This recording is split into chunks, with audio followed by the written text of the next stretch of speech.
best of 7. Welcome our to lower Mobile bracket Legends. final here. Once again, I'm Naisu, joined here on desk with Ingan. Woo! And as you see, game 1 was dominant as ever for Falcon's AP BREN. This time, they do a little switcheroo. Look how aggressive owgwen's being too. What they call it? The owgwen? The owgwen. Master owgwen again rocking his show. It's funny because prior to the playoffs, owgwen wasn't known for using show. Even Atianara asked owgwen if he's comfortable with using show. So before the playoffs, we've seen Falcon's AP BREN stream. owgwen was really working on mastering this show, and it seems like he's confident enough to be this aggressive early on in the game. He's pretty much got to be, and at the same time, you know, you have Flap with that Gatakacha that has been such a great pick for a lot of teams all throughout the playoffs. And even, what do we say, I think it was debuted week 6 or 7 of the regular season. No, I think it was earlier with Chuck, no?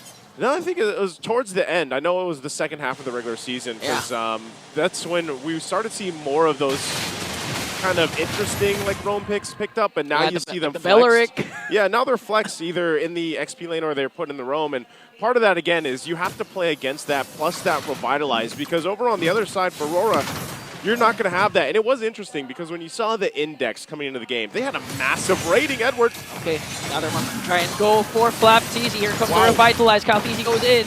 Wanted to go for the kill. We shadow kill. Might be able to bring down demokite, and the first blood onto demokite. And this is what you were saying, okay, owgwen? They'll be able to escape there. And this is what you were saying. The revitalize of flaptzy. My So goodness. you saw it. Oh no! Oh, Frosty Breeze, but renejay escapes their frigid glacier. Has to use the flicker though.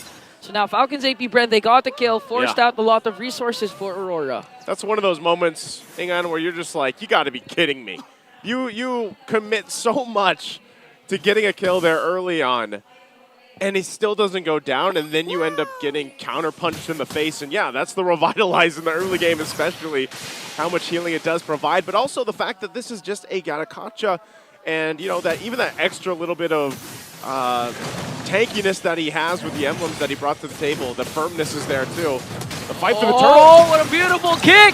Plus paired up with the AOG. pheww gets the turtle plus the kill onto demokite. Not a good start once again as Edward pops his primal wrath, but look at that, just ganking up on Edward.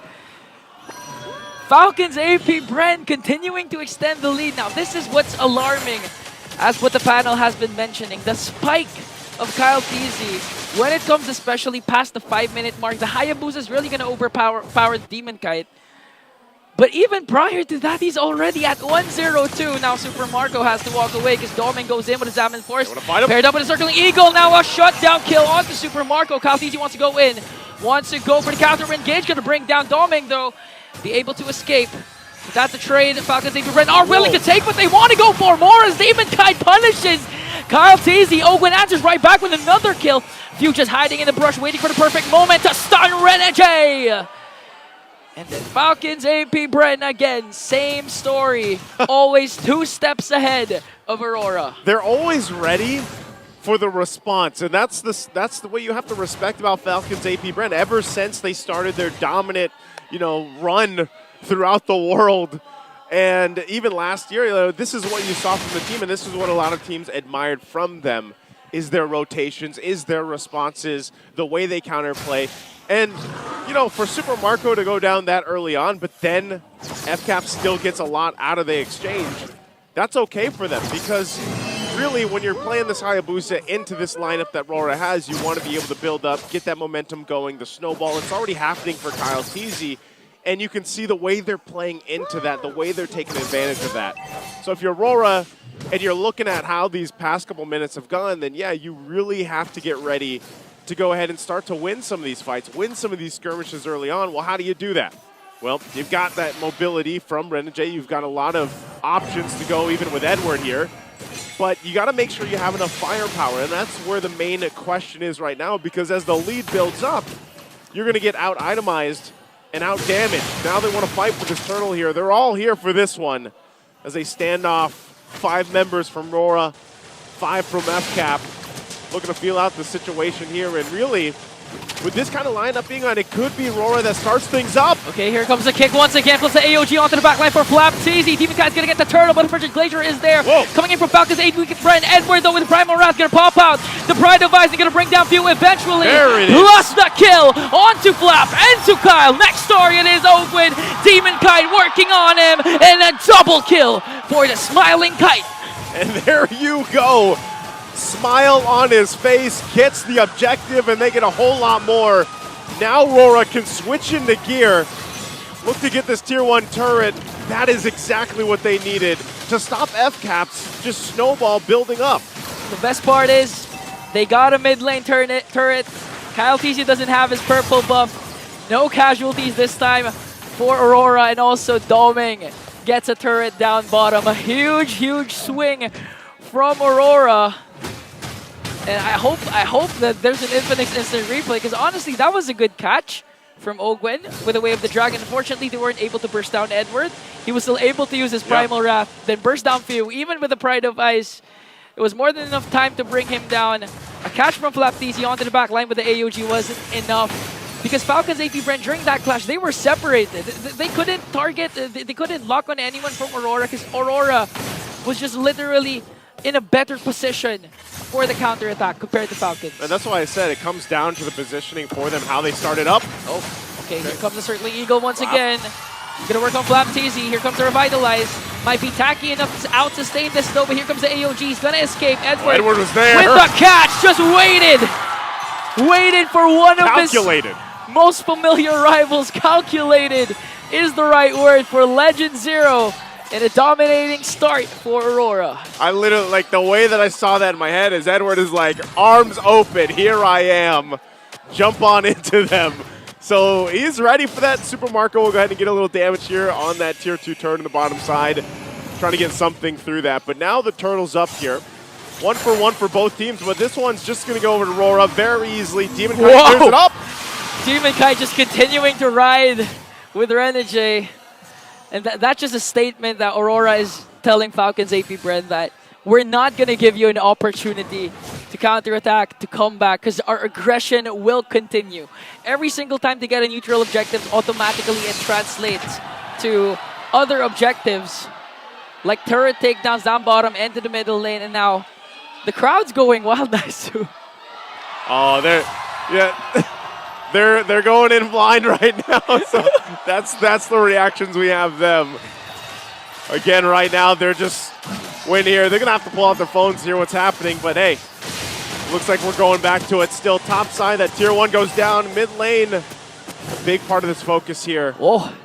You know, the RORA fans they're feeling good about this one. You know, now that they have the lead built up, they're working through it. FCAP is the one that has to kind of adjust from this, because this is all what we were talking about, even when the panel mentioned that Matilda and everything else, right? You have it.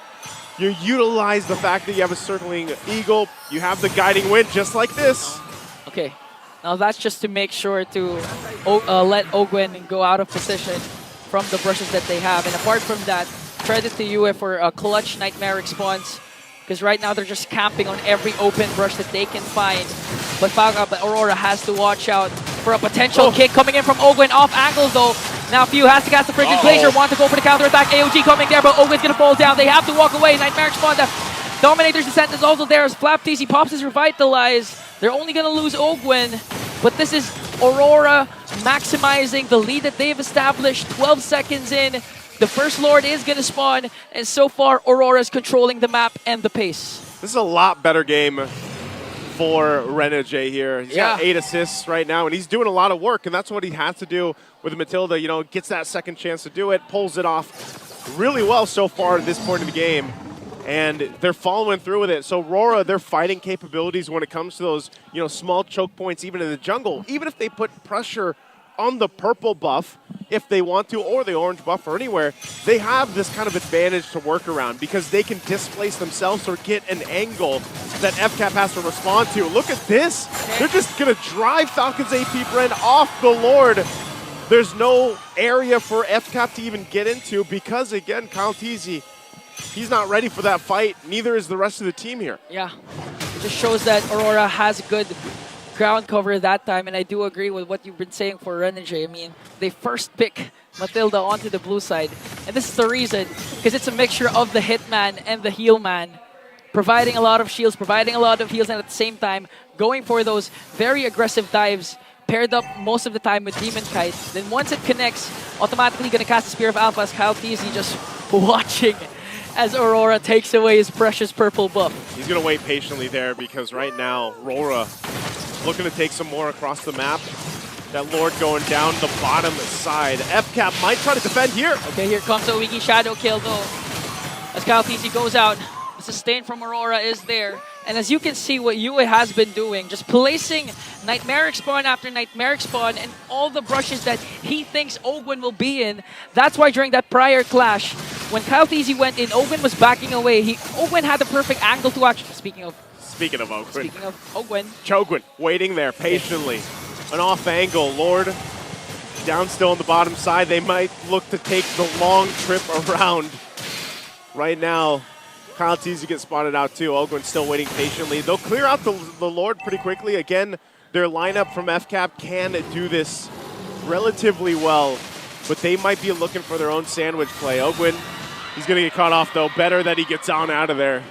This was the right idea though for FCAP. They might have to look for something like that in order for this game to turn over in their favor. All the while, what this is doing, Ingon, is letting Super Marco get the items that he needs to see to the point where he has that, what we call, that Nathan bomb, the Super Marco bomb with that combination. He's got that Holy Crystal already starting inside Feather Heaven, so he's pretty much online. It's more so surviving these areas against RORA's lineup. But the thing is, again, the dive-centric lineup of Aurora is just too much. Might be too much later on for Falcon's AP BREN. Once Aurora secures the Lord. Again, we've been seeing Renejay circling Eagles almost on the offensive end, wanting to go for those crucial damage deals for Falcon's AP BREN. And the thing is, even if owgwen manages to find domeng, again, there's domeng's Purify saved up for that perfect moment. And at the same time, the guiding wind again from Renejay. A lot of times he has been saving Aurora from Falcon's AP BREN's counter initiation. And with the kit that Falcons have, they have the AOG, they have the Frigid Glacier. It's surprising that until now, they only have 6 kills because of the defense Renejay is providing. There's a whole lot of utility that they can use, but no, in FCAP and the way that they like to approach the game, it's like, if they don't have to commit it, they don't need to. If it's not going to be a sure thing, then they won't. Yeah. Now that Super Marco picks up the Divine Glaive, they might actually contest this and try to get one of those quick kills if they can. Maybe if it's even owgwen here to get a kick in the right direction, and they might go for that unless this just goes in their hands. Lord sitting at half health here. It's going to go for this reset. We've seen this many times. Even yesterday, we saw some of the longest Lord dances, the new Lord dance we'll call it, back between both teams where they just kind of feel out the area. Big defensive items also being picked up here. Winter Crown now for Renejay. So even if they give the go signal, they might just try to go in for a feign play here. Quarter health on the Lord. Okay, they're going to commit fully on the Lord as demonkite secures it. Falcon's AP BREN picking their fights for now. They're going to leave it be, and they will just go for the defense. And this is what I'm saying, man. You pointed this out earlier. That zone defense or the zone options that RORA can play with the fact that they even have Yue on the Zask pick. The Nightmaric Spawns alone are enough to kind of keep FCAP from second guessing. And if it doesn't even need to be all of FCAP. It actually just needs to be owgwen. Yeah. Whether they're checking the bushes, whether they're just kind of spotting him out so that he can't as easily get that setup that he's looking for, or possibly get a kick that he's looking for. So it kind of spots them out and keeps them at bay. Whereas FCAP has made the decision being like, okay, that's not going to happen. We're not going to be able to approach these objectives. We might as well just go for the base defense here. As you were saying, again, owgwen got spotted out from that brush, specifically from you. And here comes the Lord marching down the bottom lane. They want to burst down the inhibitor, and they will do it successfully. Whoa. Here comes Edward, goes in with the Earth Shatter Flicker combination. Now going to cast the Primal Wrath, going to bring down owgwen. Next target is Marco. The bulletproof has now fallen down. Aurora evens out the series.